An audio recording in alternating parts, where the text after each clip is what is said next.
Sê vir my nee, want ek sien die druppeltjies daar agter jy doen self net 'n nat gespat hier. Ja. Wys my gou daar so hoe werk daai besigheid. OK. So kom ons sit dit gou aan. So ek het basies net die drone aangesit om 'n bietjie nat te spuit want dit is bietjie warm hierso waar ons nou is.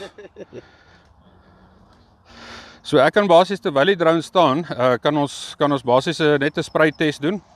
Ja, of 'n flash of wat ook al. Of 'n flas as jy hom basies wil leegmaak, kan jy hom so daar sit ons die twee pompe aan. Ja. En dan kan jy natuurlik ook sy flow rate verander, die vloei rate, so jy kan hom soos hy nou hier is, daar so op sy maksimum. Ja. So hy atomize hom meer hoe hoër hy hom sit, so dan kan ek hom laer maak. En dan hierso kan ek nou sy nozzle spoed ook verander. OK, so sien jy wat doen hy met die nozzle spoed? My magtig. En dit kan jy alles in vlug verander. Afhangende van jou situasie, jy weet en wat jy wil probeer regkry. Dit is hard. OK. Ek het jou nou ordentlik papnut, so jammer daaroor, maar nou het jy daarom afgekom, né? Dis lekker.